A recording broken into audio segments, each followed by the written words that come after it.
Assalamualaikum warahmatullahi wabarakatuh. Berjumpa kembali di channel Irawan Official. Baiklah, apa kabar Bapak Ibu? Mudah-mudahan Bapak Ibu selalu diberikan kesehatan oleh Allah Subhanahu wa taala. Amin ya.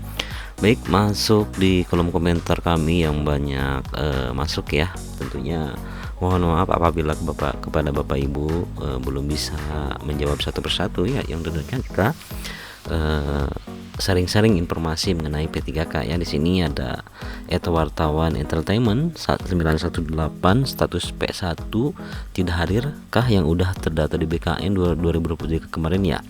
Ya benar ya, mudah-mudahan tenaga teknis tahun ini menjadi prioritas, termasuk saya tenaga teknis kerja dari 2005 sampai sekarang jadi THK 2. Mudah-mudahan ya, terus pantau saja informasi terbaru bahwa nanti kebijakan untuk P3K teknis sangat besar sekali, hampir ya kurang lebih 600.000 formasi ya, banyak sekali untuk formasi P3K teknis. Selain itu ada juga informasi bahwa untuk Tendik ya ada juga formasi di tahun 2024. Tentunya Bapak Ibu harus mempersiapkan dari sekarang. Anak saya honor di Satpol PP Jasa Pertanian ikut tes P3K tapi tidak terdaftar. Kalau boleh diangkat saya saja, nanti sesuaikan Pak Menteri daripada mereka mengadu bertahun-tahun ya Pak. Yang dikasih tanda bintang DRH dan tanggal lahir itu wajib ditulis tangan apa ya? Oh ya, ini bisa ya, ada tulis tangan ya.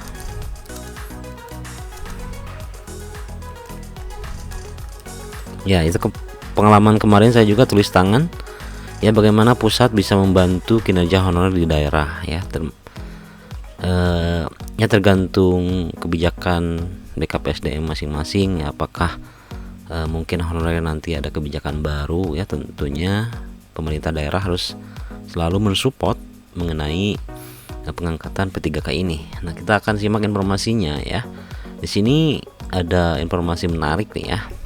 Pemda pusing menghitung formasi CPNS 2024 dan P3K yang akan diusulkan. Walah. Nah, mungkin ini pusing terlalu banyak formasi atau kekurangan formasi seperti itu ya, kita bingung. Nah, pemerintah akan membuka seleksi CPNS tahun 2024. Nah, baik untuk CPNS maupun pegawai pemerintah dengan perjanjian kerja P3K. Seperti kita ketahui bahwa untuk jumlah formasi CPNS dan P3K 2024 sangat luar biasa banyak ya. Di sini hampir 2.302.543 formasi. Sedangkan untuk instansi pusat mendapatkan kuota 429.183 formasi, terdiri dari 207.247 formasi CPNS 2024. Sedangkan untuk P3K 221.938 formasi P3K ya, lumayan banyak ya. Nah, instansi daerah mendapatkan jatah formasi sebanyak 1.867.333 yang terdiri dari 483.575 CPNS dan 1.383.758 P3K. Nah, formasi P3K di tahun 2024 ini di instansi daerah tersebut dialokasikan untuk guru ya sebanyak 419.146, sedangkan untuk tenaga kesehatan ini beda sedikit ya, hanya 417.156, dan formasi untuk tenaga teknis paling banyak untuk tahun 2024 ya. Jadi saya ingatkan kembali untuk Bapak Ibu yang akan melamar tenaga teknis, harap disiapkan semaksimal mungkin, baik itu persiapan materi dan sebagainya ya. Dengan demikian untuk program pengangkatan massal honorer di P3K tahun 2024 tersedia 1.605.654 formasi gabungan jatah formasi P3K instansi pusat dan Pemda. Ya, sangat banyak sekali ya untuk P3K, ditambah lagi dengan kuota formasi CPNS seperti itu ya. Nah, pemerintah Kota Mataram Provinsi Nusa Tenggara Barat melakukan kajian dan perhitungan terhadap kebutuhan ASN 2024 sebagai acuan usulan formasi CPNS 2024 dan P3K 2024. Kami sudah meminta masing-masing organisasi perangkat daerah OPD ya menghitung kebutuhan ASN mereka, jangan sampai kami bilang kurang ternyata kelebihan. Nakata Sekda Kota Mataram, lalu Alwan Basri di Mataram. Sementara Sekda mengingatkan ya masing-masing organisasi perangkat daerah OPD agar kebutuhan ASN dihitung berdasarkan beban kerja jabatan dan evaluasi kerja. Apabila banyak ASN yang masuk masa pensiun, mutasi, pindah tugas, dan alasan lainnya. Jadi BKPSDM sekarang sedang kelimpungan ya, atau banyak sekali pegawai ASN yang mendekati masa-masa pensiun. Tentunya di tahun 2024 ini adalah langkah emas kita untuk Bapak Ibu honorer ya, tentunya menjadi kesempatan untuk ASN baik PNS atau P3K ya, apalagi banyak ASN yang masuk masa pensiun, mutasi, pindah tugas, dan alasan lainnya. Jadi pasalnya usulan formasi CPNS kami tidak hanya berbicara 1-2 tahun sejak, tetapi untuk 5 tahun ke depan ya.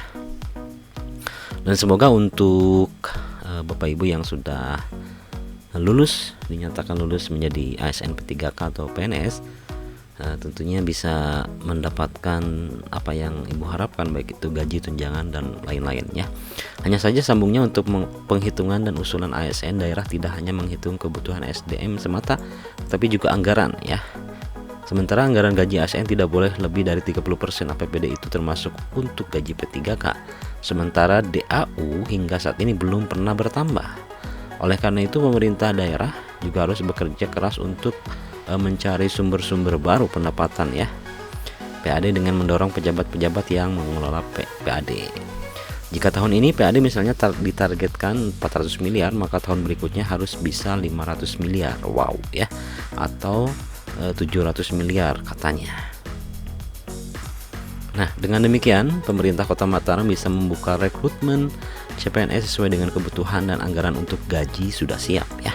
Jadi kami akui jumlah ASN di Kota Mataram saat ini belum ideal, tetapi untuk usulan formasi beban kerja tetap di prioritas kita ya, Pemko Mataram itu.